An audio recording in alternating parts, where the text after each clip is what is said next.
Maya Patel's hands moved with practiced precision as she adjusted the pink tactical gear that had become her signature. The morning sun cast long shadows across the Camp Pendleton training grounds, illuminating the barely concealed smirks on her fellow SEAL candidates' faces. They'd been mocking her customized equipment for weeks, but they had no idea that the woman they'd nicknamed Barbie had completed more classified operations than all of them combined. Before we jump back in, tell us where you're tuning in from. And if this story touches you, make sure you're subscribed, because tomorrow, I've saved something extra special for you. Nice accessorizing there, princess. Did you coordinate that with your purse? The voice belonged to Chief Petty Officer Jackson Reeves, a mountain of a man with 20 years of combat experience and zero tolerance for what he called military fashion statements. His booming laughter echoed across the training yard as Maya continued checking her gear with methodical focus. 3 years of operating under deep cover had taught Maya to absorb ridicule without reaction.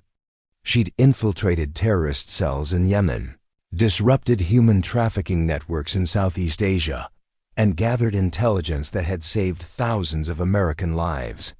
But somehow, the daily mockery from men who should have been her brothers, in arms cut deeper than any knife she'd faced in the field. You know regulation gear comes in black, green, and tan for a reason, right?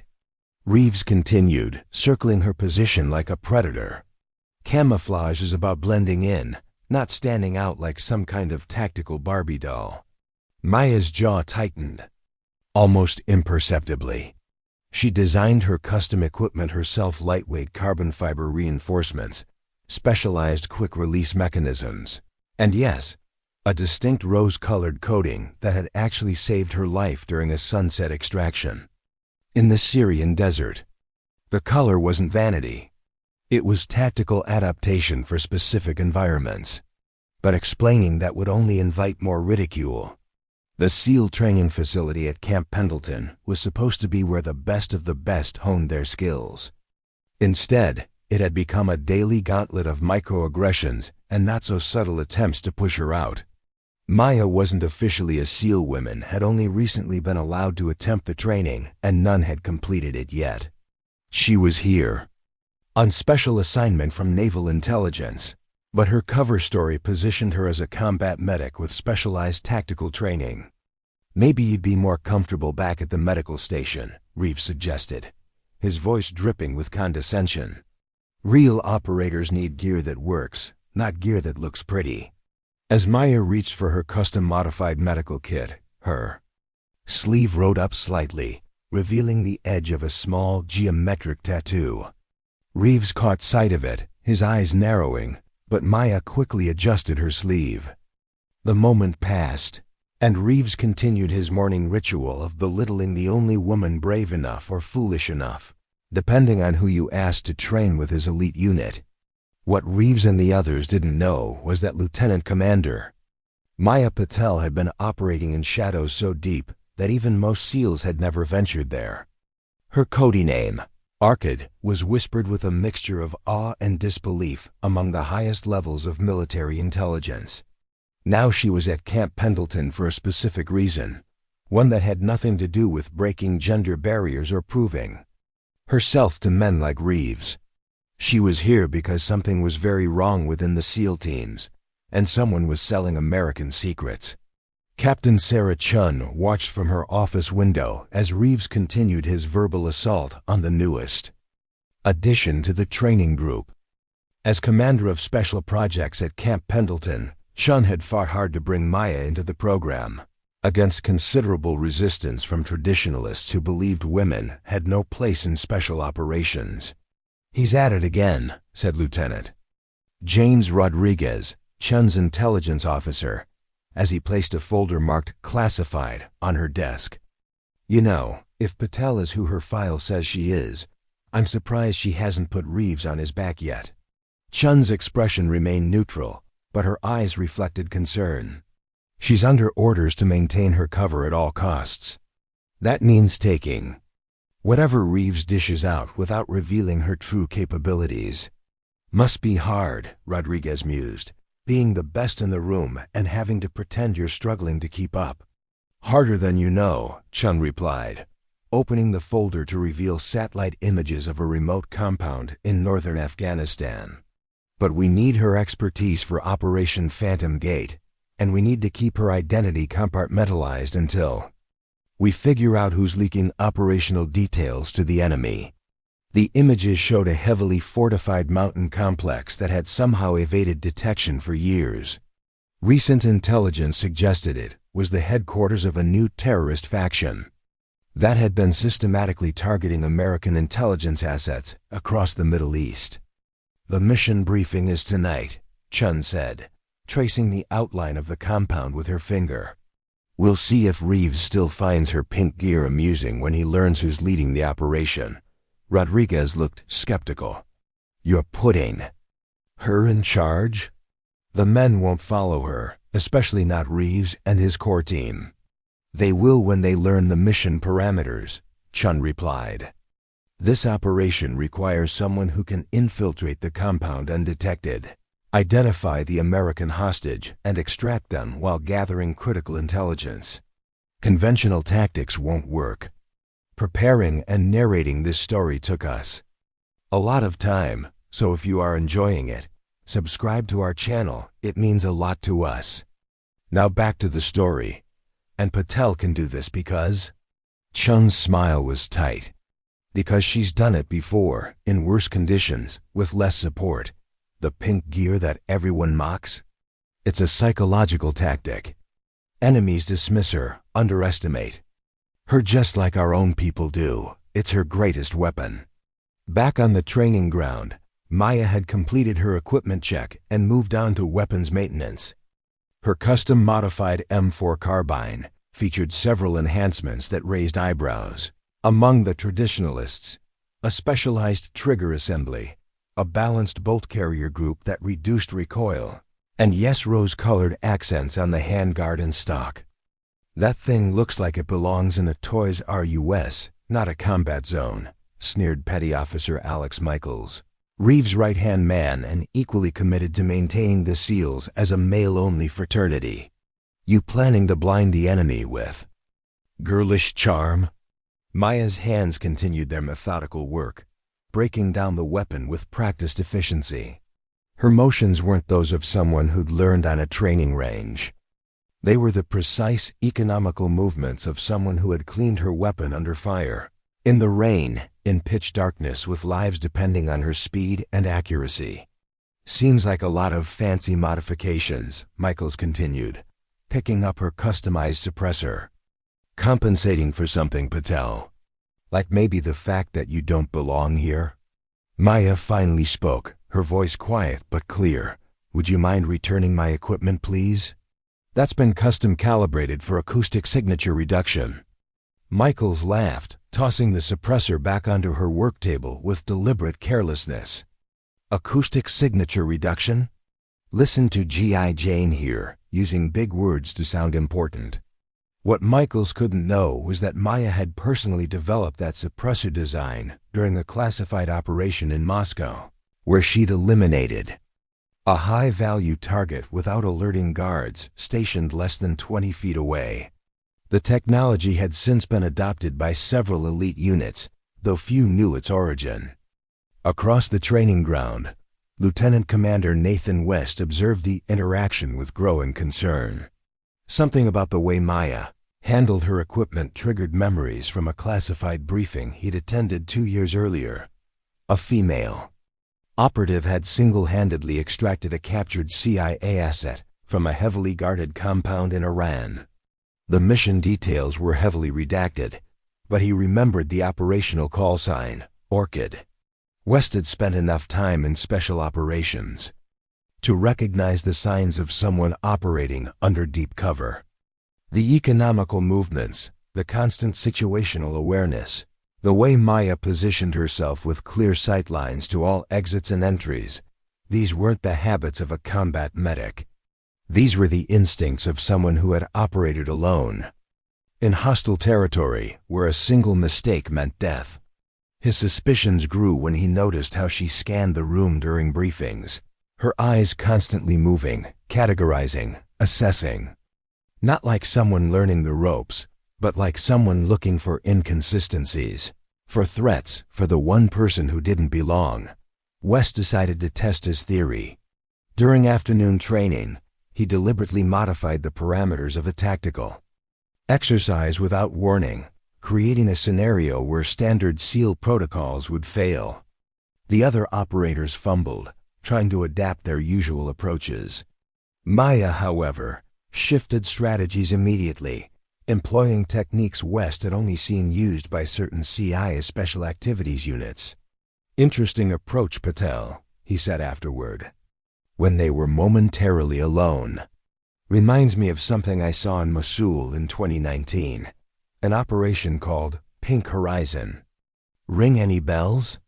Maya's expression remained neutral, but West noticed the subtle shift in her posture, a momentary tension that would be imperceptible to anyone who hadn't spent years reading body language in life-or-death situations. "Just adapting to the scenario, sir," she replied, her voice casual. "Basic tactical flexibility." West nodded, a small smile playing at the corner of his mouth. "Of course. By the way, that suppressor design, it's impressive. Reminds me of a prototype I saw in a classified briefing. Developed by someone with the call sign Orchid, if I remember correctly." Maya held his gaze for 3 silent seconds before responding. "I wouldn't know anything about that, Commander. I'm just a medic trying to keep up with the real operators." The exchange confirmed West's suspicions. Maya Patel was not who she claimed to be, and her presence at Camp Pendleton meant something significant was happening, something that required one of Naval Intelligence's most valuable assets to operate in plain sight. Captain Chun's evening briefing gathered the elite team in the Secure Operations Center. 12 operators, including Reeves and his inner circle, sat in tiered seating facing a digital display that currently showed only the operation name, Phantom Gate. Maya entered last, taking the seat in the back row, her pink-accented tactical notebook drawing the usual snickers and eye rolls. Chun watched the team's reactions, noting who seemed most bothered by Maya's presence. In intelligence work, extreme reactions often revealed more than measured ones. "Gentlemen," Chun began, activating the secure display, "what I'm about to share is classified top secret, SCI. Nothing leaves this room." The screen filled with satellite imagery of the mountain compound, thermal scans showing guard positions, and schematics of the internal layout. 3 days ago, we confirmed that Dr. Andrew Mitchell, one of our leading biological weapons experts, is being held at this location. Intelligence suggests he's being forced to develop a weaponized version of a pandemic-level pathogen.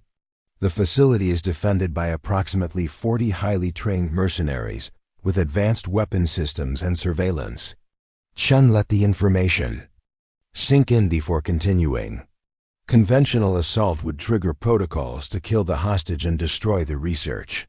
We need a different approach, a single operator who can infiltrate undetected, locate Dr. Mitchell, secure or destroy his research, and extract him safely. Reeves snorted loudly. "With all due respect, Captain, that's a suicide mission." "No single operator could." "I'll do it," Maya interrupted, her voice calm and matter-of-fact. The room erupted in laughter. "You?" Michaels managed between guffaws. "With your pink gear and fancy modifications? This isn't a fashion show, Patel. This is a real operation." Captain Chun remained silent, watching the dynamics unfold exactly as she had anticipated. "What makes you think you're qualified for something the rest of us are calling impossible?" Reeves demanded, his amusement giving way to irritation. "You're a support element, not an operator. You've never even completed BDS training."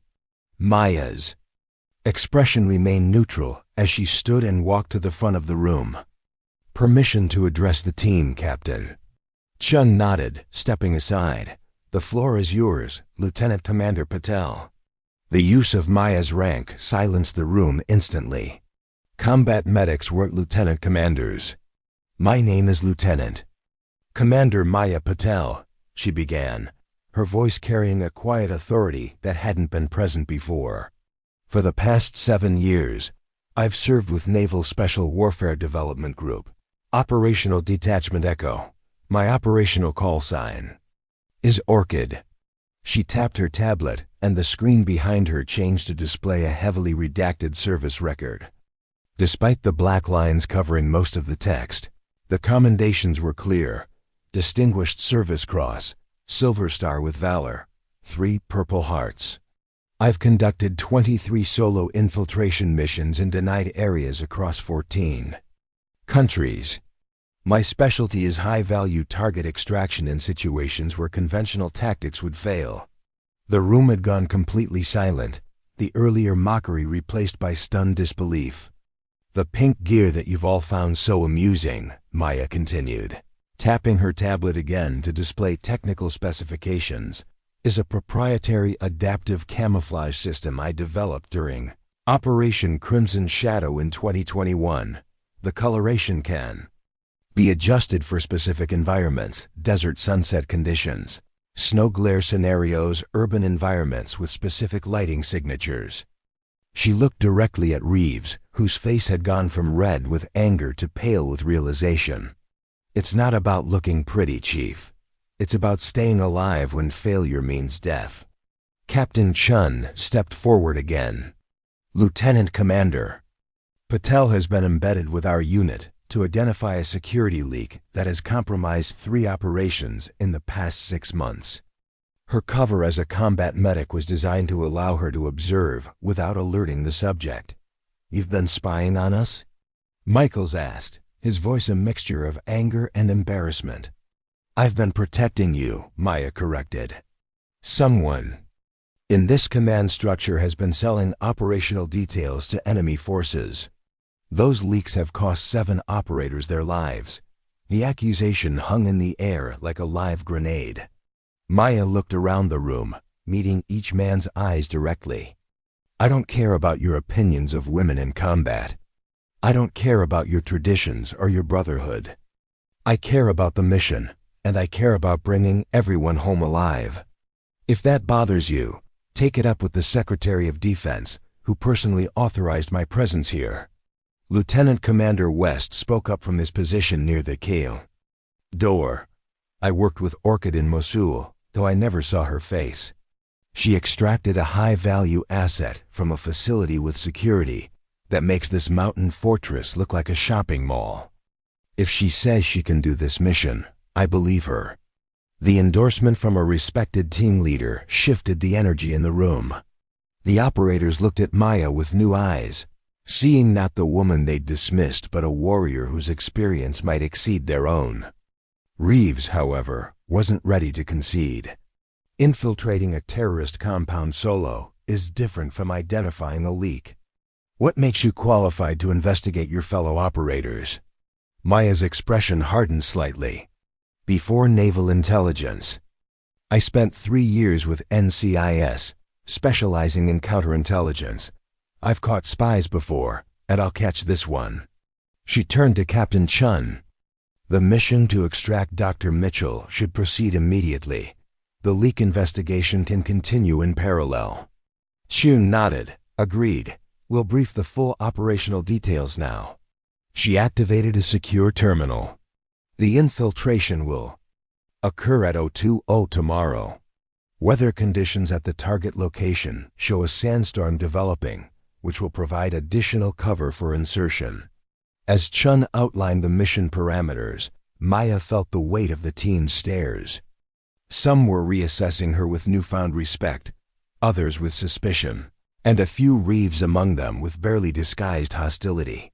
The revelation of her true identity and purpose had shattered the dynamic she'd carefully maintained for months. The question now was whether the team would adapt or fracture under the pressure.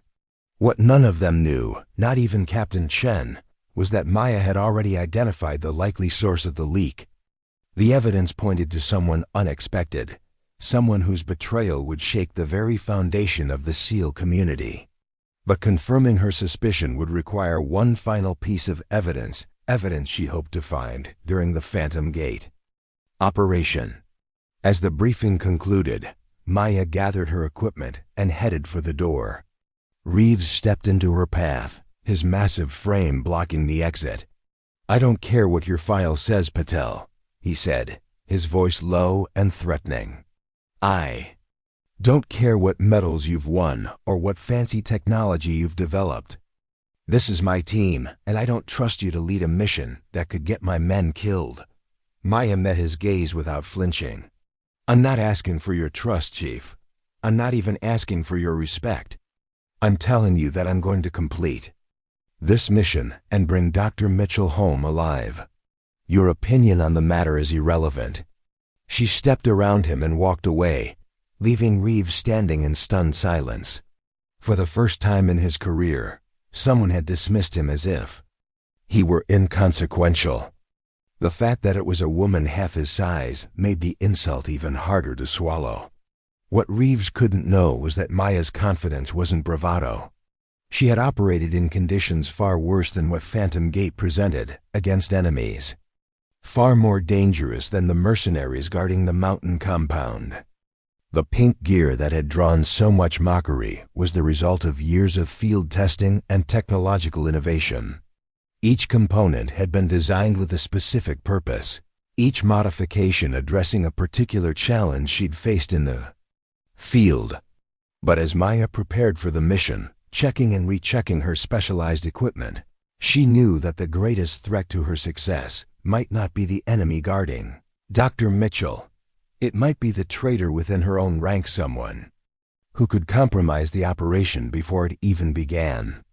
In the pre-mission darkness, Maya methodically prepared her gear, each piece a testament to her philosophy that adaptation, not tradition, was the key to survival. Her custom carbine, balanced to her exact specifications, featured a proprietary suppressor that reduced sound signature below ambient noise levels. Her communications equipment included fail-safes and encryption that exceeded military standards. And her tactical suit, with its distinctive rose-colored accents, contained cutting-edge materials that adapted to ambient light conditions. As she worked, Lieutenant Commander West approached, his expression serious. "The men are talking," he sighed quietly. "Some of them still think this is some kind of political stunt putting a woman in charge of a high-stakes operation to make headlines about gender equality." Maya continued her preparations without looking up. "Let them talk. They'll understand when the mission succeeds." West hesitated before continuing. "Reeves has been making calls. I don't know who he's talking to, but he's pushing hard to have you removed from the operation." Now Maya paused, looking up at West with a calculating expression. "Interesting. And how do you know this?" "I have ears everywhere," West replied with a small smile. "Old habits from my intelligence days." Maya nodded, filing this information away. "Thank you for the heads-up, Commander. It's useful to know who your allies are in uncertain situations." As West walked away, Maya returned to her preparations with renewed focus. Every piece of intel was a puzzle piece, and she was getting closer to seeing the complete picture. The leak, the resistance to her presence, Reeves' desperate attempts to sideline her, they were all connected in ways that would soon become clear. What Maya didn't say was that she welcomed Reeves' resistance. Sometimes the most effective way to flush out a traitor was to apply pressure and watch who reacted. By tomorrow, she would have her answer, one way or another. As the mission launch approached, Maya found herself alone in the armory, making final adjustments to her gear. The door opened behind her, and she tensed slightly, her hand moving imperceptibly closer to her sidearm. "Quite the performance today," said Captain Chun, closing the door behind her. "You certainly got their attention." Maya relaxed slightly, but continued her work. "It wasn't a performance, Captain. Just the truth, finally spoken aloud." Chun studied her for a moment. You identified the leak, didn't you? That's why you pushed for the mission to proceed immediately. I have a theory, Maya admitted. This operation will confirm it. Care to share your suspicions? Maya shook her head. Not yet. But I will tell you this. Whoever is selling our secrets has a reason beyond money. There's something personal driving this betrayal. Chun looked troubled. Be careful out there, Maya. Reeves and his team may be part of your investigation, but they're still your extraction plan if things go sideways. With all due respect, Captain, I've never counted on others for extraction. I'll complete the mission and make it home, with or without Reeves' support. As Chun left, Maya finished her preparations and allowed herself a rare moment of reflection. The path that had led her here, from a brilliant engineering student to naval intelligence, from covert operative to the elite ranks of special operations, had been marked by constant struggle against those who believed women didn't belong in combat roles. The pink accents on her gear had begun as a private joke, a way of embracing the femininity others saw as a weakness and transforming it into a tactical advantage. In the field, enemies consistently underestimated her because of her gender and appearance. That split second of hesitation when they realized their mistake was often all the advantage she needed. Now, as she prepared to undertake a mission that everyone deemed impossible, Maya knew that her greatest strength wasn't her training, her technology, or even her experience. It was her willingness to be underestimated, to be mocked, to be dismissed right up until the moment she proved everyone wrong. The helicopter insertion point was 30 miles from the target compound, a distance Maya would cover on foot to minimize detection risk. As she prepared to board, Reeves appeared with his 4-man team. Captain Chun ordered us to provide backup, he said, his tone making it clear this wasn't his idea. We'll maintain distance but be ready to assist if needed. Maya nodded curtly, recognizing the development for what it was Chin's insurance policy. Whether the captain was concerned about the mission's success or Maya's safety was unclear, but the presence of Reeves and his team added a complication she hadn't anticipated. Stay 5 kilometers back, she instructed. Maintain radio silence. Unless I initiate contact. Your presence shouldn't be necessary, but if I call for extraction, I'll need immediate response. Reeves' jaw tightened at receiving orders from someone he still considered an outsider, but he nodded in agreement. We'll be ready. Just don't expect us to come running because you broke a nail. Maya ignored the jab, focusing instead on final equipment checks. Her mission parameters were clear. Infiltrate the compound, locate Dr. Mitchell, secure or destroy his research, and extract him safely. What wasn't in the official briefing was her secondary objective, to determine if the Tofgo mission details would be leaked, and by whom. As the helicopter lifted off into the night sky, Maya closed her eyes and entered the mental state that had carried her through dozens of high-risk operations. The mockery, the politics, the doubts all fell away, leaving only the mission and the absolute focus it required. The desert below was a moonlit canvas of shadows and light, the coming sandstorm visible as a dark wall on the horizon. Perfect conditions for someone who specialized in becoming invisible. Maya Patel disappeared into the darkness, and Orchid, the operative whose name was whispered with respect in intelligence circles, emerged to complete her mission. What none of them knew was that the greatest test of her career was about to begin, and the fate of not just Dr. Mitchell, but the entire SEAL team would rest in her hands. The sandstorm hit with unexpected ferocity, blinding visibility and howling across the desert landscape like a living thing. For most operators, these conditions would force a mission abort. For Maya, they were perfect. She moved like a ghost through the swirling sand, her rose-tinted goggles filtering the worst of the particulate matter while providing enhanced thermal imaging. 3 kilometers from the insertion point, Maya activated her suit's adaptive camouflage system. The pink accents that had drawn so much mockery shifted to match the reddish-brown of the storm-swept terrain. The technology her own design had cost millions to develop, but had saved her life in a dozen hostile environments where traditional camouflage failed. "This is Orchid," she whispered into her communications unit. "Approaching target perimeter.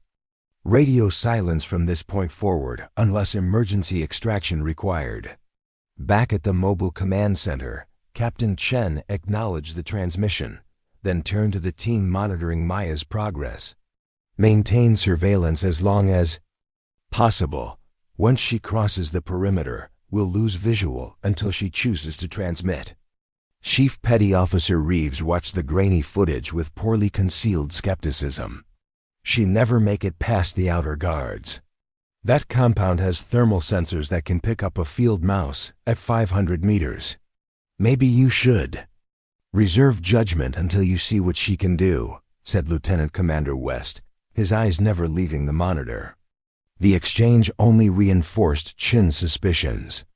Someone in this room didn't want Maya to succeed, and not just out of professional jealousy. The stakes were too high, the resistance too calculated. At the compound perimeter, Maya paused behind a ridge of wind-sculpted rock.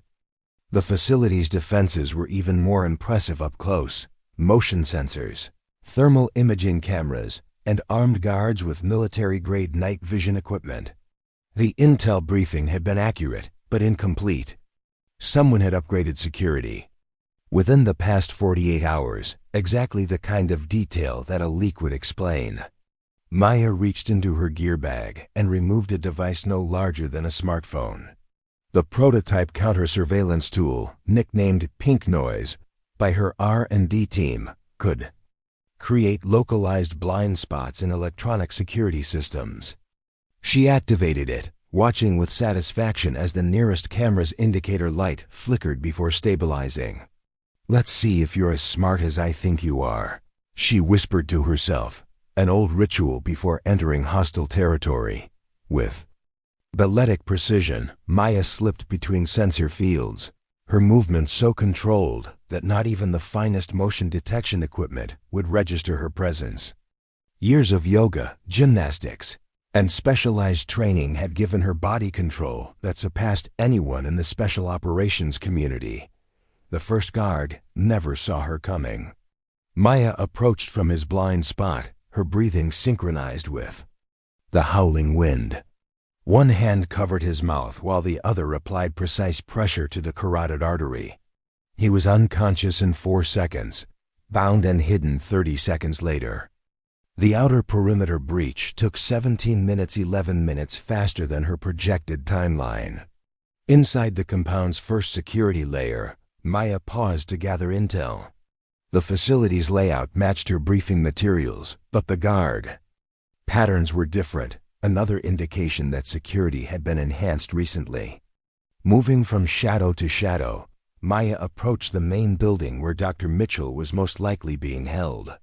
A guard station blocked the entrance, with 2 armed men checking credentials for anyone entering or exiting. Direct confrontation wasn't an option. Maya activated her communications unit. "Orchid to base, requesting remote access to facility systems." Back at command, Chun nodded to her tech specialist. "Give her everything she needs." The specialist's fingers flew across his keyboard. "Accessing their network now. Their security is tight, but I'm seeing a vulnerability in their HAVA controls." "Can you trigger a malfunction?" Maya asked, her voice barely audible above the storm. "Working on it. Stand by." 60 seconds later, alarms blared across the compound as the ventilation system began pumping smoke into the guard station. The 2 sentries abandoned their post, rushing to investigate the apparent fire. Maya slipped inside during the chaos, making her way deeper into the facility. The interior was a maze of corridors and security checkpoints. Using Pink Noise to create a rolling blackout of surveillance cameras, Maya moved methodically toward the research wing where intelligence suggested Dr. Mitchell was being held. "Movement ahead," she subvocalized to command. 4 guards escorting what appears to be a prisoner. The group passed beneath a light, and Maya confirmed it was Dr. Mitchell. The scientist looked gaunt and exhausted, his lab coat stained with what appeared to be blood. More concerning was the reinforced case one guard carried, likely containing the biological research they'd forced Mitchell to conduct. Maya followed at a distance, mapping their route through the facility. They led Mitchell to a laboratory. Deep within the compound, a space secured by both electronic locks and biometric scanners. This would complicate the extraction significantly. Target confirmed, she reported. Heavy security on the research lab. I'll need to wait until they move him to less secure quarters. Negative, came Chun's immediate response. New intelligence suggests they're planning to move Mitchell to another facility tonight. This may be our only window. Maya processed this update, quickly revising her approach. Direct entry to the lab was impossible without triggering alarms. She would need a different angle. Studying the facility layout on her wrist display, Maya identified the maintenance tunnels that ran beneath the compound. They wouldn't give her access to the lab itself, but they might get her close enough to create a diversion. Moving with silent efficiency, she located an access panel and slipped into the narrow tunnel system.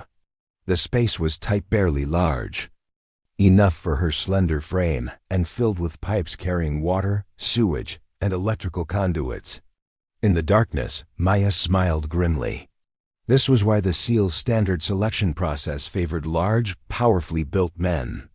Spaces like these were literally designed for someone of her size. The tunnels led her directly beneath the laboratory floor. Using specialized tools, Maya created a small opening in the ceiling of the tunnel, just large enough to insert a fiber optic camera. The view confirmed Dr. Mitchell was alone in the lab, working frantically while guards observed from an adjoining room. Maya pulled a small canister from her gear, a non-lethal incapacitating agent she'd developed specifically for hostage extractions. Unlike standard military-issue gas, her formula worked almost instantly and left no lasting effects. She'd named it Sleeping Beauty during development, another private joke embracing the feminine stereotypes others used against her. Calculating airflow patterns from the ventilation system she could see through her camera, Maya planted the canister and set the timer. She then retreated to a position near the lab's emergency exit, waiting for chaos to unfold. 3 minutes later, alarms blared throughout the facility as the mysterious gas filled the laboratory and observation room. Through her camera feed, Maya watched guards rush in with gas masks, too late to prevent Dr. Mitchell and the first responders from collapsing unconscious. The emergency protocols worked in her favor. The lab doors automatically unlocked during a containment breach, allowing hazmat teams to enter. Maya used the confusion to slip inside. Donning her own specialized mask, Dr. Mitchell lay crumpled beside his workstation, breathing but fully unconscious. Maya quickly secured both him and a case containing his research, then activated her communications. Target acquired. Beginning extraction through Route Charlie. She'd nearly reached the emergency exit when the facility lights suddenly switched to red, and a different alarm sounded, this one unmistakably a perimeter breach alert. Maya's training kicked in as she processed the implications. Someone else was assaulting the compound. Command, we have a situation. External force breaching the compound. Please advise. Captain Chun's voice came through, tight with tension. That's not us, Orchid. Reeves and his team are still at the standby position. Maya made a split-second decision. Continuing with extraction. We'll adapt to developing situation. Carrying the unconscious scientist over her shoulder while maintaining control of the research case required all of her enhanced strength. Maya had spent years developing a physical training regimen that maximized power to weight ratio, another adaptation born from the necessity of operating alone in others unknown, another adaptation born from the necessity of adaptation, born from the necessity of operating alone in Kochio. Hostile territory. As she navigated through the facility, the sounds of gunfire echoed from the main entrance. Whoever was attacking had come in force and with little concern for subtlety. Maya used the distraction to her advantage, moving counter to the guards. Rushing toward the main breach. She'd nearly reached the compound's rear exit when she encountered 3 guards escorting what appeared to be the facility commander, a tall, gaunt man in expensive suit. "Stop right there," the lead guard shouted, raising his weapon. Maya made instant calculations. Setting down Dr. Mitchell wasn't an option, and the research case required one hand. Standard combat approaches wouldn't work. The solution came from years of specialized training. Maya dropped to the floor, rolling beneath the first guard's line of fire while simultaneously sweeping his legs. As he fell, she used her momentum to launch upward, driving her knee into the second guard's solar plexus with precision force. The third guard managed to fire a single shot that grazed her shoulder, before Maya incapacitated him with a kick that would have seemed impossible to anyone who hadn't spent years studying human biomechanics and martial arts. The facility commander tried to flee, but Maya's thrown knife pinned his expensive suit to the wall with surgical precision close enough to immobilize without causing injury. "Who are you?" he demanded, his accent revealing Eastern European origins. "Your worst nightmare," Maya replied, securing him with specialized restraints. Having the commander as a secondary capture would provide intelligence value far beyond the original mission parameters. With both Dr. Mitchell and the commander secure, Maya activated her emergency beacon, a signal for immediate extraction. The original plan had been compromised, and rapid adaptation was now essential to mission success. Outside the compound, the sandstorm had intensified, providing natural cover for extraction. Maya moved toward the designated pickup zone, constantly scanning for threats. The sounds of the mysterious assault force had grown more distant, suggesting they were focused on the main research areas rather than pursuing escapees. Orchid to command. Approaching extraction point with primary target plus 1 high-value individual. Research materials secured. Captain Chun's voice came through clearly despite the storm. "Copy that, Orchid. Be advised we've lost contact with Reeves and his team. They're not responding to communications." Maya processed this information with growing concern. The timing was too convenient to be coincidence. Either Reeves was the leak she'd been hunting, or he'd become a casualty of it. "Understanding the situation," she responded. "Request immediate extraction. This operation has been compromised at multiple levels."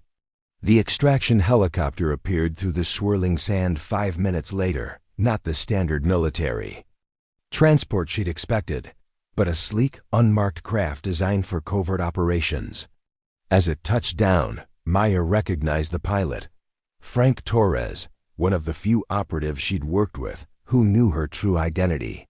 "Fancy meeting you here," Torres shouted over the rotor noise as Maya loaded her unconscious charges. "Looks like you've had an interesting evening." "More interesting than you know," Maya replied, securing Dr. Mitchell to the medical stretcher. "We need to move fast. There's another force on the ground, and Reeves' team is missing." Torres nodded grimly. "Captain Chun briefed me. We're running a modified extraction plan taking you directly to the carrier group offshore rather than back to base." As the helicopter lifted off, Maya finally had a moment to assess her own condition. The bullet graze on her shoulder was superficial, but blood had soaked through her tactical suit, the pink material now stained crimson in a way that would have prompted countless jokes back at base. Looking down at the compound, now partially obscured by the sandstorm, Maya saw muzzle flashes and explosions, indicating that the mysterious assault was continuing. Whoever these forces were, they hadn't come for Dr. Mitchell, they'd come for his research, and they were willing to level the entire facility to get it. "Command, be advised," she reported. "Hostile force appears to be conducting scorched earth Operation at the target facility.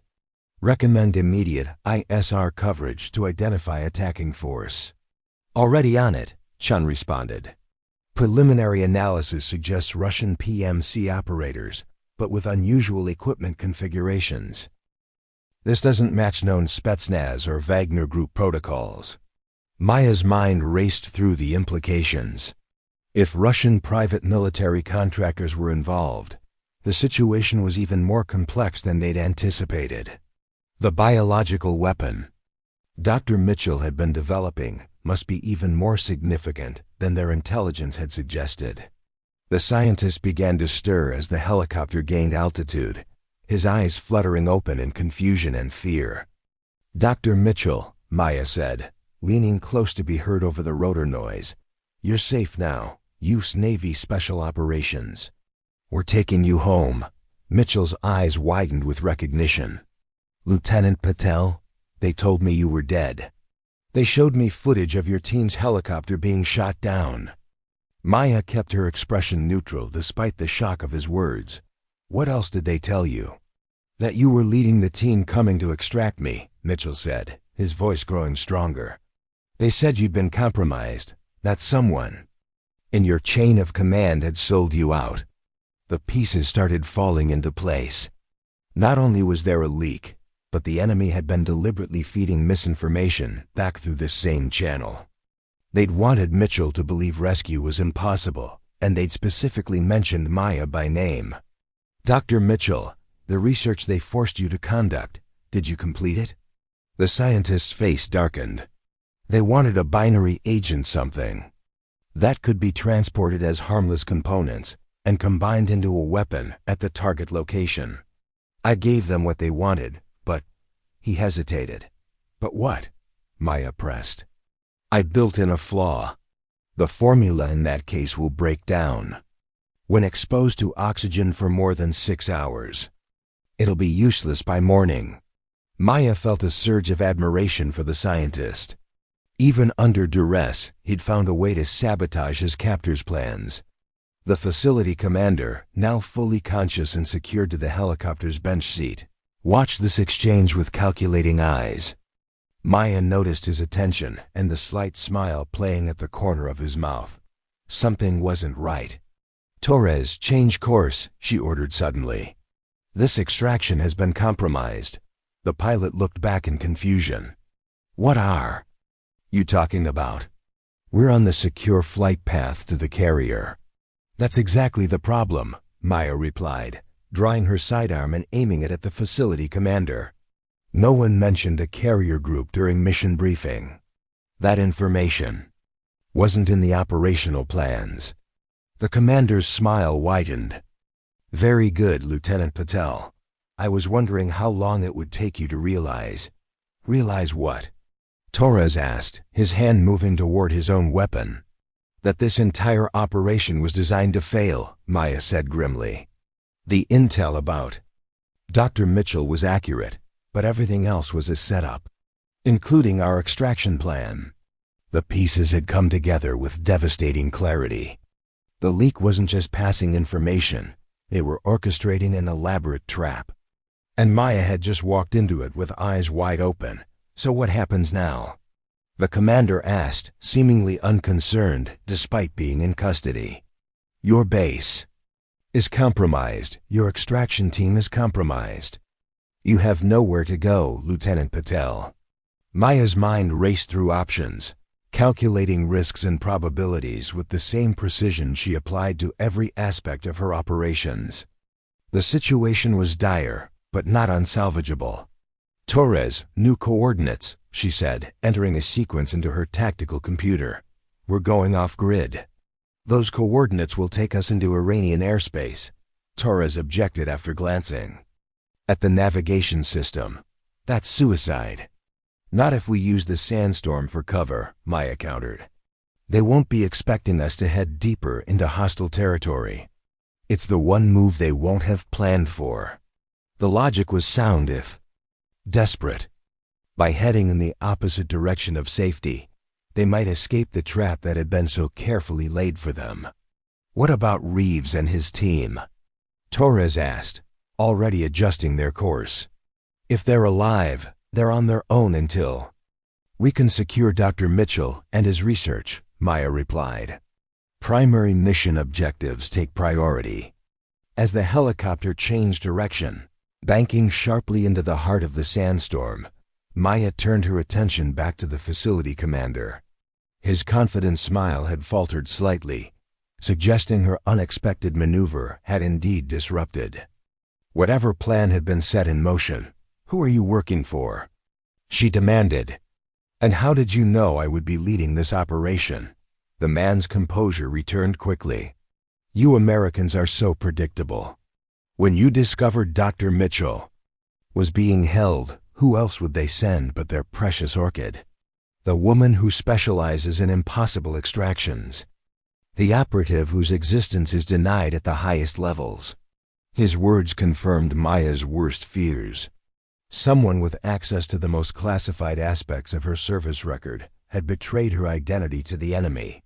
"You still haven't answered my question," she pressed. "Who are you working for?" The commander's smile turned cold.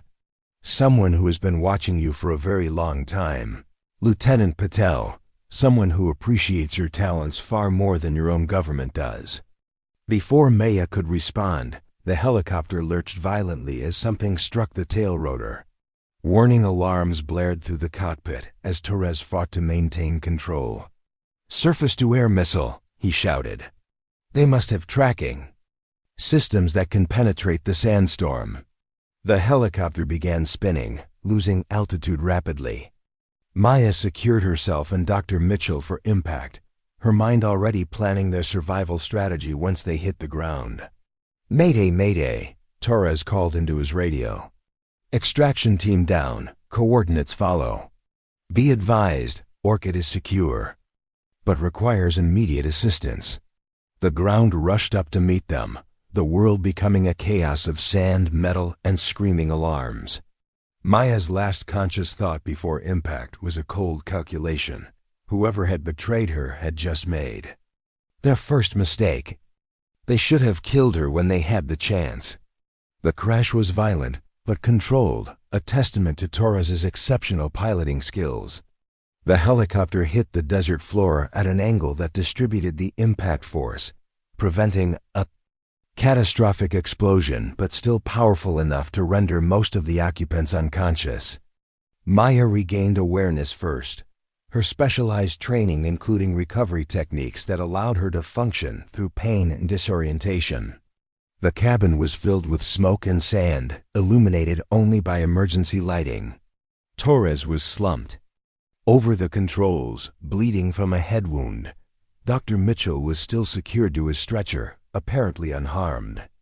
But the facility commander was gone, his restraints cut cleanly through. Moving with practiced efficiency despite her injuries, Maya secured the perimeter around the crash site. The sandstorm provided natural cover, but it was only a matter of time before search teams located them. She needed to establish communications and develop an extraction plan before that happened. "Torres," she said, checking the pilot's pulse. It was strong despite his injuries. "Frank, I need you to wake up." He groaned, eyes fluttering open. "Did anyone get the number of that truck?" "We're down but not out," Maya replied, already treating his head wound. "The package is secure, but our guest decided to check out early." Torres winced as she applied pressure to stop the bleeding. "Bastard must have had a concealed blade. What's the plan?" "First, we need to know if that distress call went through. Then we need to secure Dr. Mitchell and his research until extraction arrives." If extraction arrives was the unspoken addendum. With the mission compromised at every level, Maya couldn't be certain that any rescue operation wouldn't simply be another trap. The helicopter's communication system was damaged beyond repair, but Maya's personal equipment remained functional. She activated her emergency beacon, a last resort measure that would alert all U.S. forces in the region to her position. "They'll be hunting us," Torres said, checking his weapons. "That commander will lead them right to us."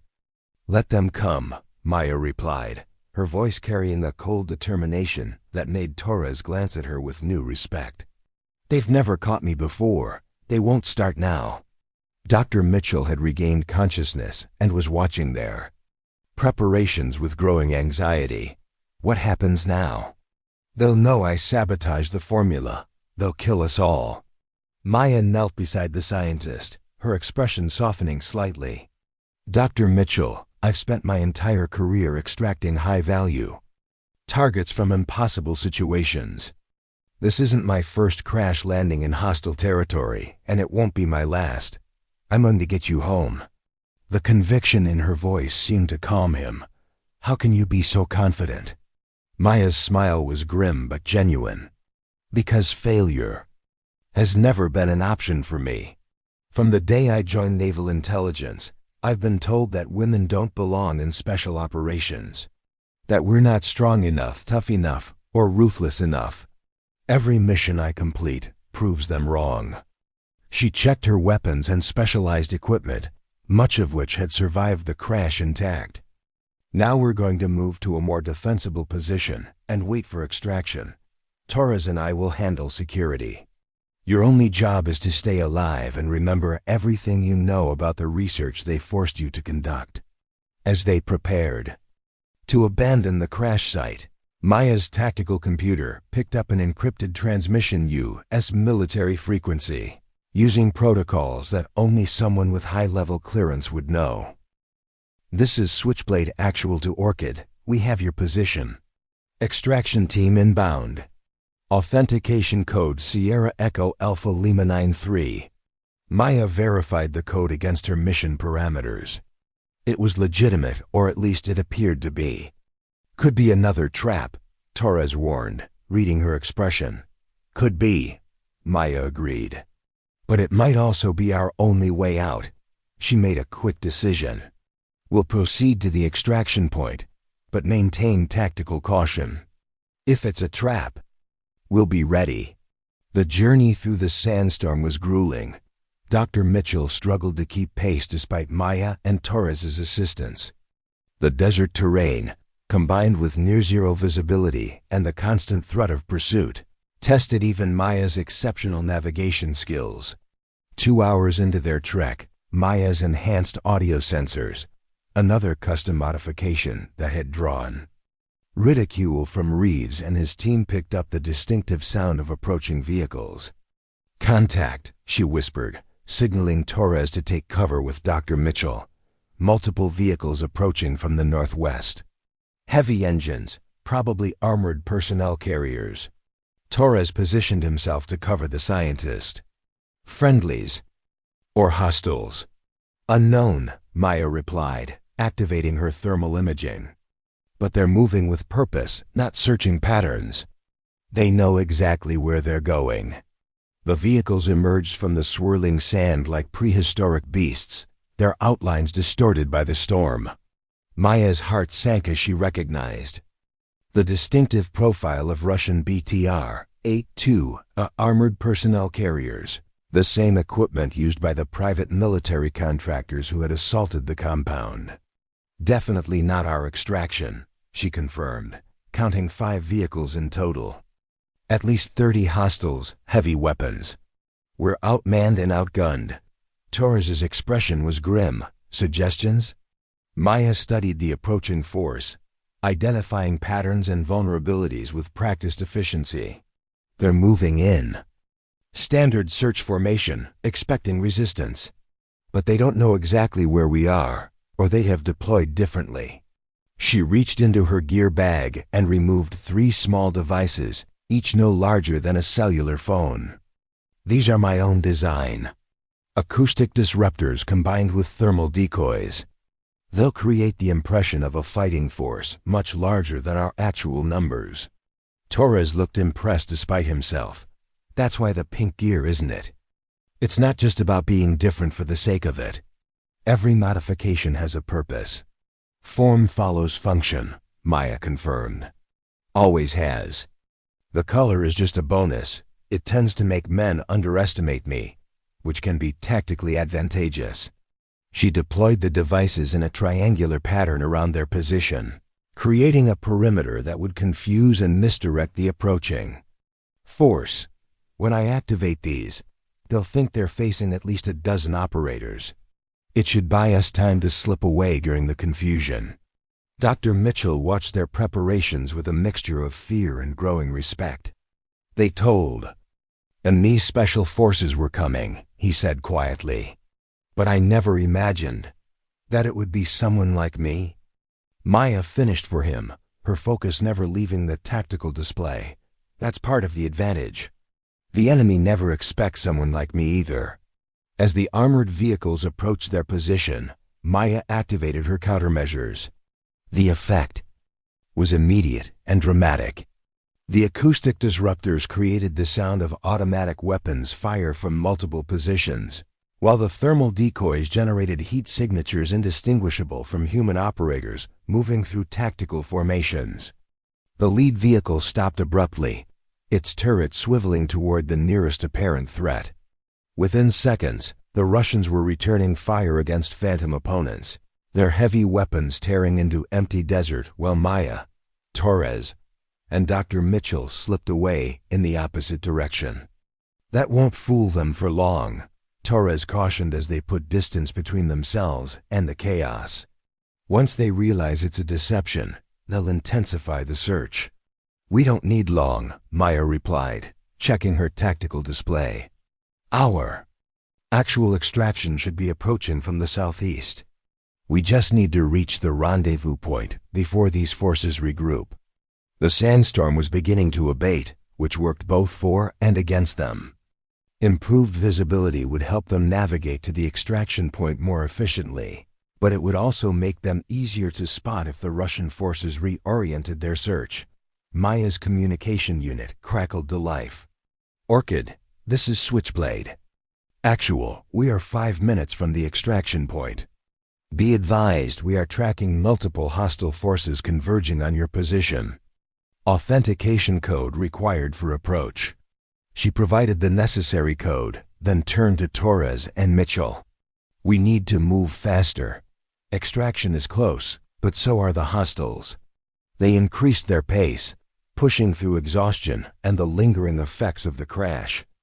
The extraction point, a relatively flat area suitable for helicopter landing, was visible now, just over the next ridge. As they crested the hill, Maya's heart sank. Between their position and the extraction point stood 2 Russian armored vehicles and at least a dozen armed men.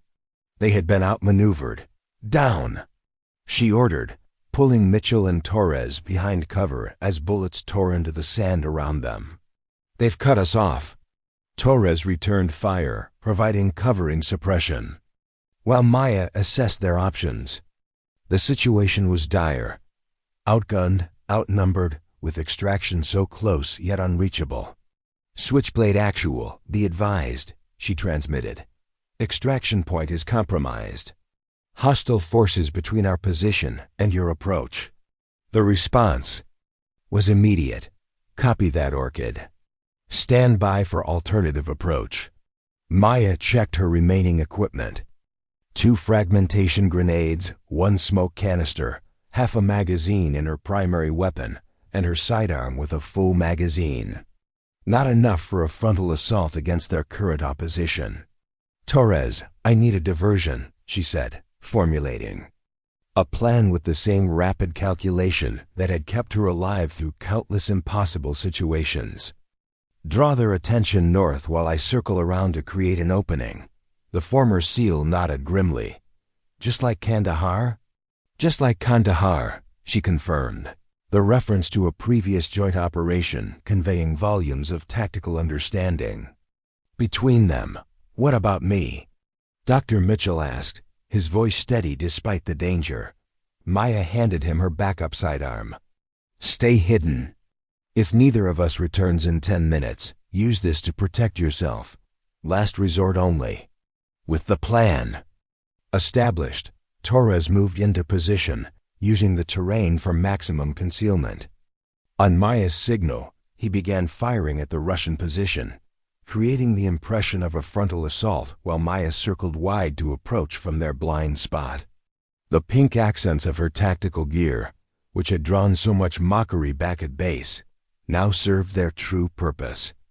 As the sun broke through the dissipating sandstorm, the specialized material blended perfectly with the rose-gold light of early dawn reflecting off the desert sand. To the naked eye and even to most enhanced vision systems, she was nearly invisible, a ghost moving through the shadows between worlds. The Russian mercenaries, focused on Torres's apparent attack, never saw Maya approaching until she was among them. Her first targets were the vehicle gunners, the greatest threat to both Torres and the incoming extraction helicopter. With surgical precision, she eliminated both before they could bring their heavy weapons to bear. The remaining mercenaries realized they were being flanked, but too late. Maya moved through their formation like water through cracks, each motion economical and lethal. Her fighting style wasn't the brute force approach taught in standard military training. It was a highly specialized technique developed for operators who couldn't rely on superior strength or size. By the time the mercenaries understood what was happening, Maya had cleared a path to the extraction point. The distinctive sound of an approaching helicopter cut through the diminishing storm. "Torres, move now!" She called over the tactical channel. "Bring Mitchell and head for the sound of the chopper." The extraction helicopter, a specialized Black Hawk with enhanced defensive capabilities, appeared through the last veils of sand, its door gunners already providing covering fire as it descended toward the landing zone. Maya maintained her position, eliminating threats as they emerged, creating the secure corridor her teammates needed to reach safety. Torres appeared over the ridge, supporting Dr. Mitchell as they made their final approach to the helicopter. What happened next seemed to unfold in slow motion. As Maya turned to provide covering fire for their final dash, she spotted a figure on a distant dune, the facility commander, now wearing the uniform of a Russian military officer. He raised what appeared to be a targeting designator, pointing it directly at the descending helicopter. "SAM launcher." Maya shouted into her communications unit, "Extraction bird, evade, evade." The helicopter pilot reacted instantly, banking hard and deploying countermeasures, but Maya knew it wouldn't be enough. The ground-to-air missile was already launching, its trajectory locked on the heat signature of the helicopter's engines. Without hesitation, Maya sprinted toward the missile launch position, firing as she ran. The distance was extreme for an accurate shot, but she had trained for precisely this scenario. The specialized rounds from her weapon, yet another custom modification, were designed to destabilize electronics from distance. Her first 3 shots missed. The 4th connected. The missile veered off course, missing the helicopter by meters, but detonating close enough to damage the tail rotor. The aircraft lurched, struggling to maintain stability as it touched down roughly on the desert floor. "Get them on board," Maya shouted to the door gunners as she continued providing covering. "Fire! Dust off in 60 seconds." Torres and Mitchell reached the helicopter, scrambling aboard as the crew chief helped pull them to safety. Maya began her own approach, moving in a zigzag pattern to make herself a more difficult target for the remaining mercenaries. She was halfway to the helicopter when she saw him, Chief Petty Officer Reeves, emerging from behind one of the disabled Russian vehicles. His uniform was torn and bloodied, but he was moving under his own power, desperately trying to reach the extraction point. Maya changed direction immediately, heading toward the wounded SEAL despite the increased risk to herself. Whatever their personal conflicts, no operator left another behind. It was the one rule that transcended all others. "Cover me," she called to the helicopter gunners. Friendly approaching from the north. The gunners shifted their fire, creating a corridor of relative safety as Maya reached Reeves. The big SEAL looked at her with a mixture of pain and disbelief.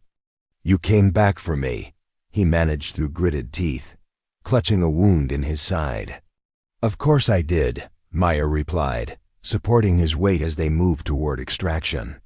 "We're on the same team, remember?" Reeves managed a pained laugh. After everything I said, everything I did. We can discuss your apology later, Maya cut him off. Right now we need to move. The distance to the helicopter seemed to stretch endlessly as enemy fire intensified around them. Maya's tactical computer calculated their odds of reaching safety at less than 30%, unacceptable by any standard. She made a decision that went against every self-preservation instinct. Reaching into her gear, she removed her last remaining countermeasure device, an experimental prototype that generated an electromagnetic pulse combined with a sensory overload package.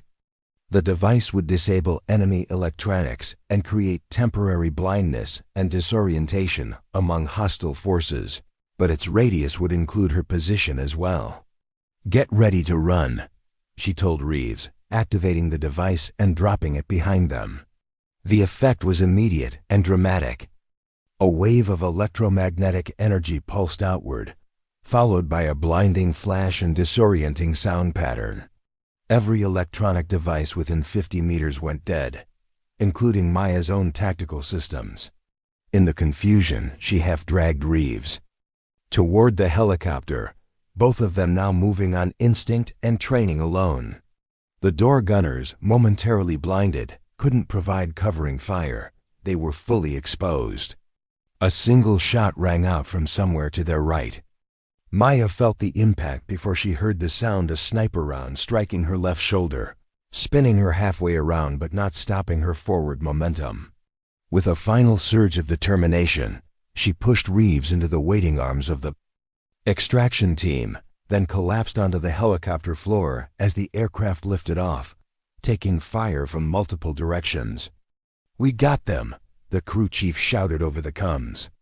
"Package secure, all friendlies aboard." As the helicopter gained altitude, Maya fought to remain conscious despite blood loss and shock. Through blurred vision, she saw Torres working to stabilize Reeves' wounds while Dr. Mitchell stared at her with a mixture of awe and concern. "How bad?" she managed to ask as the medical officer cut away her tactical suit to assess her injury. "Through and through," came the professional response. "Missed the major vessels. You'll live to fight another day, Lieutenant Commander." Maya nodded, allowing herself to relax slightly as the medical team worked. The mission had succeeded against impossible odds. Dr. Mitchell was safe, his research secured, and they'd even managed to extract Reeves a bonus she hadn't anticipated. But the larger questions remained unanswered. Who had betrayed the operation? How had the enemy known so much about her identity and the extraction plan? And what was waiting for them when they returned to base? As the helicopter sped toward the safety of international waters, Maya caught Reeves watching her with an expression she couldn't quite decipher. "Why?" he asked simply, his voice barely audible over the engine noise. Maya held his gaze. "Because that's what real operators do. We complete the mission and we bring everyone home, even the ones who don't believe we belong." For the first time since she'd known him, Reeves looked away first, something like shame crossing his features. "I was wrong about you," he admitted. "About a lot of things." "You're not the first," Maya replied, wincing as the medical officer cleaned her wound. "And you won't be the last. But right now, that's the least of our problems." She turned to Dr. Mitchell, who was clutching the case containing his research with white-knuckled determination. "Doctor, I need to know the medevac helicopter descended onto the carrier deck as smoothly as circumstances allowed, its rotors slowing against the backdrop of a sunset-painted Arabian Sea." Medical personnel rushed toward the aircraft with practiced efficiency, their faces set in professional determination. Maya Patel remained conscious despite blood loss and exhaustion, her training allowing her to maintain awareness even as her body screamed for rest. "Priority 1, called the flight surgeon who'd been working on her during the return flight. GSW to left shoulder, patient stable but requiring immediate surgical assessment." Captain Chun stood waiting as they transferred Maya to a stretcher, her expression revealing nothing of her thoughts. Beside her, Admiral James Harrison, commander of the Fifth Fleet and the highest-ranking officer in the region, watched the proceedings with intense interest. "Is that her?" he asked quietly. Chun nodded. "Lieutenant Commander Maya Patel, call sign Orchid. The woman with the pink gear I've been hearing about," Harrison mused. "Looks like the rumors of her capabilities weren't exaggerated after all." "Sir," Chun replied with subtle pride, "they were underestimated." Maya was wheeled past them, her tactical gear still splattered with blood and sand. The specialized pink components that had drawn so much mockery now carried the battle scars of a mission that military historians would later study as a textbook example of adaptive tactics under extreme conditions. As the medical team disappeared into the ship's interior, Harrison turned to Chun. "I want a full debriefing as soon as she's stable. Something about this operation doesn't add up. The intel breach goes deeper than we thought." "Yes, sir. I've already initiated secure protocols for the debriefing. Dr. Mitchell is being evaluated separately, and his research materials are under armed guard." "And Reeves?" Chun's expression hardened slightly. "Also receiving medical treatment. His injuries are significant, but not life-threatening. I understand there was friction between him and Commander Patel." "That's putting it mildly, sir. Reeves led the opposition to her presence from day one." Harrison nodded thoughtfully. "And yet she risked her life to extract him. That tells me everything I need to know about her character." He paused, gazing out at the darkening horizon. "We're going to need people like her for what's coming next." 4 hours later, Maya lay in the carrier's medical bay, her shoulder professionally bandaged and in for delivering fluids and antibiotics. The military surgeon had pronounced her lucky. The round had passed through cleanly, missing major blood vessels and bone. She would recover fully with proper rehabilitation. Not that luck had anything to do with it. Maya had trained her body to continue functioning despite injuries far worse than this. She'd completed missions with broken ribs, concussion, and once, a knife wound that had required 27 stitches afterward. The physical pain was manageable. What troubled her now was the puzzle of who had betrayed the operation and why. Captain Chun entered the medical bay, accompanied by Admiral Harrison and a naval intelligence officer Maya didn't recognize. Their expressions were grave. "Commander Patel," Harrison began without preamble, "I've reviewed the preliminary mission reports. Your actions under fire were exemplary." Maya attempted to sit up straighter, wincing slightly as her injured shoulder protested. "Thank you, sir. But the mission was compromised from the beginning. Someone leaked critical details to the enemy." "We know," Chun interjected. "And we believe we've identified the source." The intelligence officer stepped forward, placing a secure tablet on Maya's lap. "This was transmitted from the carrier's communication array 12 hours before your insertion. It contains your operational call sign, mission parameters, and extraction coordinates." Maya studied the data, her mind racing through implications. "Who sent it?" "Lieutenant James Rodriguez," Chun replied, her voice tight with controlled anger. "My own intelligence officer." The revelation hit Maya like a physical blow.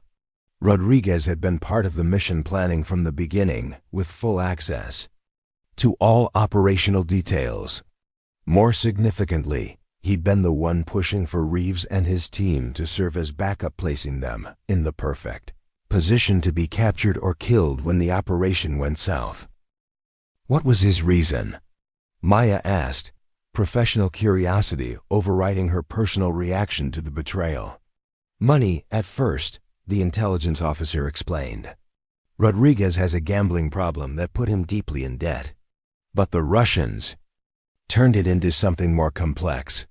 They convinced him he was serving a greater purpose by preventing biological weapons research from moving forward." Harrison's expression darkened. "Classic manipulation tactics. Find a weakness, exploit it, then wrap it in a story that lets the traitor sleep at night.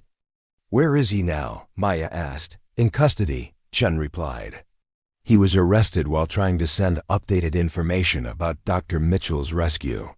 He's cooperating fully, hoping for leniency. Maya absorbed this information, connecting it to other pieces of the puzzle. The facility commander who escaped during the crash, he was Rodriguez's handler. Harrison nodded. Colonel Alexei Volkov, Russian military intelligence. We've been tracking him for years, but this is the first confirmation of his direct involvement. In field operations, he knew me by name, Maya observed. Called me by my operational designation.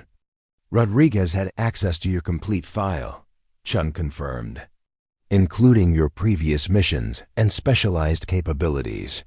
That's how they were able to counter your tactics so effectively. The implications were chilling. Every operation Maya had conducted over the past year could have been compromised. Every contact, every asset, every safe house might now be burned. Years of carefully constructed networks potentially destroyed by one man's weakness. But dwelling on what was lost wouldn't serve the current mission. Maya shifted her focus to the immediate situation. Dr. Mitchell's research, is it secure? Harrison's expression grew more serious. That's where things get complicated. The research itself appears legitimate, but there are inconsistencies in his story that our experts are still evaluating. What kind of inconsistencies? Mitchell claims he sabotaged the formula he developed for the Russians, building in a fatal flaw that would render it useless after exposure to oxygen. But preliminary analysis suggests the formula is actually viable, potentially more dangerous than anything we've seen before. Maya processed this disturbing development. He lied to us? Or he lied to them, Chun suggested. We're still determining which version is true. The conversation was interrupted by the arrival of the ship's chief medical officer, who insisted that Maya needed rest. Harrison and Chun withdrew, promising to continue the debriefing once she'd had time to recover. Left alone with her thoughts, Maya found her mind racing despite physical exhaustion. The mission had succeeded in its primary objective, extracting Dr. Mitchell and his research, but the larger implications were only beginning to unfold. Something about the scientist's story didn't quite align with his behavior during the extraction. He'd been too calm, too collected for someone who'd spent months in captivity. Maya's instincts, honed through years of high-stakes operations, were signaling a warning she couldn't ignore. There were layers to this mission that remained hidden, and until she understood them all, the danger hadn't passed. She was still pondering these inconsistencies when an unexpected visitor arrived at her bedside. Chief Petty Officer Reeves, his torso heavily bandaged and his arm in a sling, stood awkwardly in the doorway. "They said you were awake," he began, his usual confidence nowhere in evidence. "Mind if I come in?" Maya gestured to the chair beside her bed. "How's the wound?" 3 broken ribs, lacerated spleen, and a dislocated shoulder, he replied, lowering himself carefully into the seat. "Doc says I'll live, though I might set off airport metal detectors for the rest of my life." A moment of awkward silence stretched between them, filled only by the steady beeping of medical equipment. "You came back for me," Reeves finally said, his voice uncharacteristically subdued. "After everything I said, everything I did. You risked your life to save mine." Maya studied him, noting the genuine confusion in his expression. "That's what teammates do for each other, Chief, even when one of them is being an ass." A startled laugh escaped him, followed by a wince as his injured ribs protested. "Fair enough. I deserved that." "You deserved a lot worse," Maya replied. "Evenly, but that's not the point. The mission comes first, and the team comes second. Personal feelings don't enter into the equation." Reeves nodded slowly, his gaze dropping to his hands. "I've been in the teams for 15 years. Made it through BODS, deployed to every hellhole on the planet, led men into combat more times than I can count. He paused, visibly struggling with his next words. But I've never seen anyone operate the way you did out there. It was ... it was something else. Coming from Reeves, this was the equivalent of a standing ovation. Maya acknowledged it with a slight nod, waiting for him to continue. The pink gear, he said after another moment. I owe you an apology for that. I thought it was about attention, about being different for the sake of it. I didn't understand it was functional. Most people don't, Maya replied. That's part of why it works so well. The enemy sees pink and makes the same assumptions you did. By the time they realize their mistake, it's usually too late. Smart, Reeves admitted. Tactical psychology. We touch on it in advanced training, but not like that. Everything I design has a purpose, Maya explained. The color is adaptive. Camouflage for specific light conditions. The modified trigger assembly reduces pull weight by 15% without sacrificing safety. The communication systems operate on frequencies most scanning equipment doesn't monitor. Reeves shook his head in grudging admiration. And here I was thinking, you were just trying to make some kind of statement. Oh, I was, Maya allowed herself a small smile. Just not the one you thought. Another silence fell between them, but the tension had eased considerably. I don't know if I can change overnight, Reeves finally said. 15 years of thinking one way about how operations should run, about who belongs in the teams ... That doesn't disappear with one mission. I'm not asking it to, Maya replied. I'm just asking for professional respect and the chance to prove myself based on performance, not preconceptions. Reeves nodded slowly. That seems fair. He extended his hand, his non-injured one. Fresh start? Maya considered the offer, then accepted the handshake. Fresh start. As Reeves left, Maya reflected on the encounter. People like him weren't inherently malicious. They were products of a system that had operated one way for decades. Change would come slowly through demonstrated excellence rather than mandated acceptance. It wasn't ideal, but it was reality, and Maya had always been a pragmatist. Her recovery progressed with the same efficiency that characterized everything she did. By the third day, she was conducting physical therapy exercises that the medical staff considered premature, but didn't dare argue with after witnessing her determination.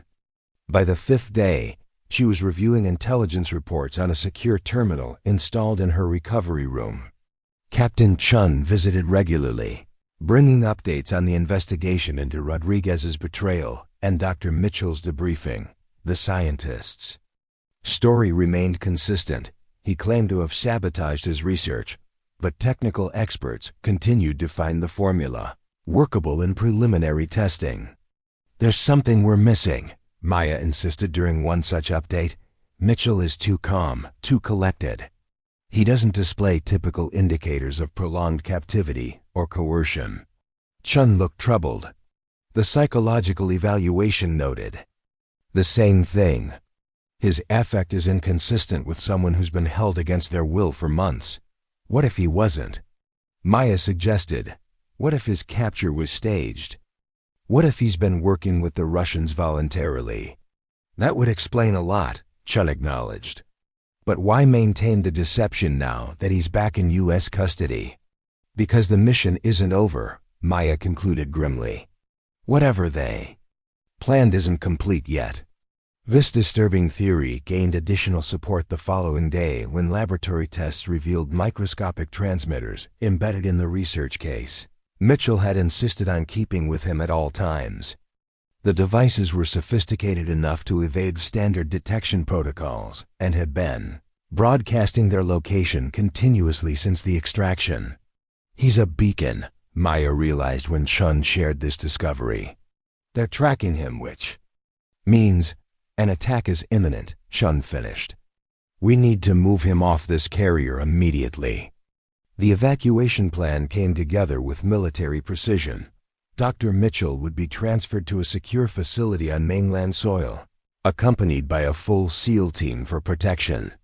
Maya, still recovering from her injuries, would remain on the carrier to continue her debriefing with intelligence officials. At least, that was the official plan. The actual operation, known only to Captain Chen, Admiral Harrison, and Maya herself, involved a very different approach. "You're not fully recovered," Harrison objected when Maya outlined her proposal. "This is beyond what we can ask of you." "With respect, Admiral, you're not asking." "I'm volunteering," Maya replied. "If Mitchell is working with the Russians, he'll expect me to stay here while he's transferred. That gives us the element of surprise. It's a significant risk," Chun pointed out. "I'm counting on it," Maya said with the calm certainty that had defined her career. "This is our best chance to capture Volkov and dismantle his entire operation. One mission, one shot." Harrison studied her for a long moment, then nodded. "Very well, Commander. The operation is yours to plan and execute. Whatever resources you need will be provided." "Thank you, sir. I'll need a small team, people I can trust absolutely." "Who did you have in mind?" Chun asked. Maya's answer was immediate and unexpected. "Chief Petty Officer Reeves." Both Chun and Harrison looked surprised by this choice, given the history between them.